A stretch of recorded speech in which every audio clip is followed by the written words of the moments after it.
This week in Jamaica Now, home stretch JLP leadership contenders line up for elections this weekend. We have the preview. Government MP triggers Twitter firestorm after tweeting that Indicom should be shut down. Cops caught on tape beating a mentally ill inmate interdicted. And Tessanne thrills thrice in the American talent show The Voice.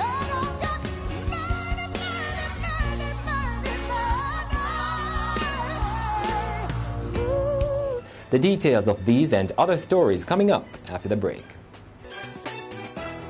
The Gleaners Food Month.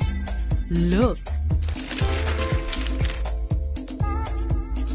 Save. Listen. Power 106. Log on.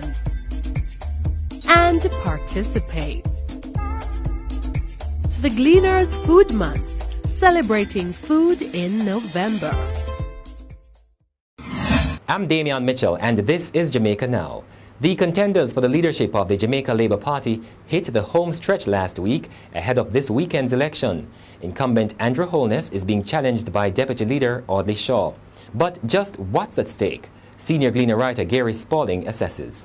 The Jamaica Labour Party was established in 1943, 70 years ago. In all of its existence, it has never had a leadership election. Andrew Holness has been a leader for only 2 years. Audley Shaw has been a deputy leader for 14 years, and he has been pressured into challenging Andrew Holness. Andrew Holness became leader and is the youngest leader in the history of Jamaican politics, both in the Jamaica Labour Party and in the People's National Party. He has only had an opportunity for 2 years. He lost the 2011 election only 2 months after he emerged as leader, and he would want to stake a claim as a successful Prime Minister of Jamaica. Well, Manayard, nearing the end of his career, his political career, he is trying to make the best of what people believe that he should have been doing all along, to be leader of the Jamaica Labour Party and Prime Minister of Jamaica. The contest between the incumbent Andrew Holness and the challenger Audley Shaw is expected to be a close fight. Era Council 1 and 2 are expected to go to Andrew Holness, while Era Councils 3 and 4 to Mr. Shaw. So at the end of the day, it should be a close contest. Meanwhile, the long-awaited report on the Jamaica Labour Party's 2011 election loss has cited poor and ineffective leadership and disunity within the party among 25 reasons for the defeat. The report obtained by the Sunday Gleaner also cited the timing of the election, the Coke Manac debacle, and the failure to address bread and butter issues. Responding to the Sunday Gleaner article, Twitter user C.H. Anthony said blaming Bruce, rubbish. Bruce as Prime Minister paired with Shaw as Finance Minister and was one of the best things to happen to Jamaica in 6 years. Tourism State Minister Damian Crawford on Thursday set off a firestorm on social media website Twitter after calling for the closure of the Independent Commission of Investigations, Indicom. Crawford tweeted, "Say no to Indicom. Close it." He also tweeted, "It's a big PR stunt that wastes money and solves nothing." Several of his followers rejected his call and questioned his logic, but Crawford continued his broadside, tweeting, "Indicom has and will continue to cause the police to not be proactive or even reactive, but inactive." The policemen accused of beating a mentally ill inmate at the Falmouth police station in Trelawney have been interdicted. Police Commissioner Owen Ellington said he made the decision following a recommendation from the Inspectorate of the Constabulary, which probed the incident. Camosa Clark was beaten to a near vegetative state and remains in hospital. The incident was caught on closed-circuit TV footage and contradicts the claims by the cops that the inmate fell and hit his head.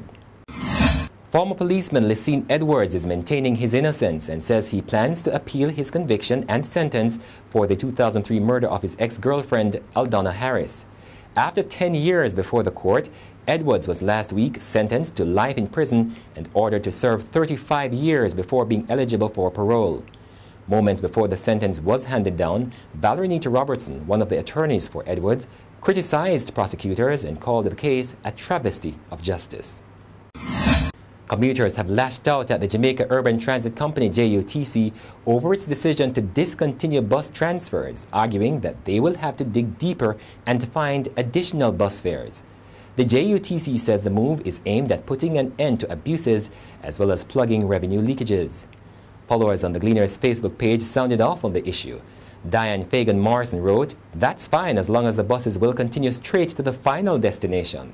And Carleen Shaw tweeted, "It's going to cost $200 from Spanish Town to Crossroads. Might as well I take a taxi and pay $150 and boycott JUTC." After blasting her way into the live rounds of the popular United States-based television show The Voice, Jamaican Tessanne delivered another stellar performance on Monday night. Tessanne, who was the final performer on the night, sang a cover of Jimmy Cliff's Many Rivers to Cross, earning her a standing ovation from coach Adam Levine.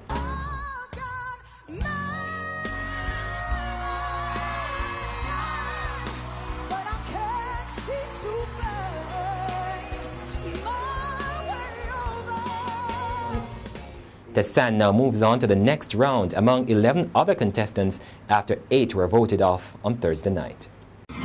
And that's it for this edition of Jamaica Now, your weekly review of the big news stories. Send us your comments at onlinefeedback@gleanerjm.com. You may tune into Power 106 FM for regular updates. Follow us on Twitter at Jamaica Gleaner and on Facebook at Gleaner Jamaica. I'm Damian Mitchell, and as we go, we bring you pictorial highlights of JLP leadership contenders Andrew Holness and Audley Shaw through the years.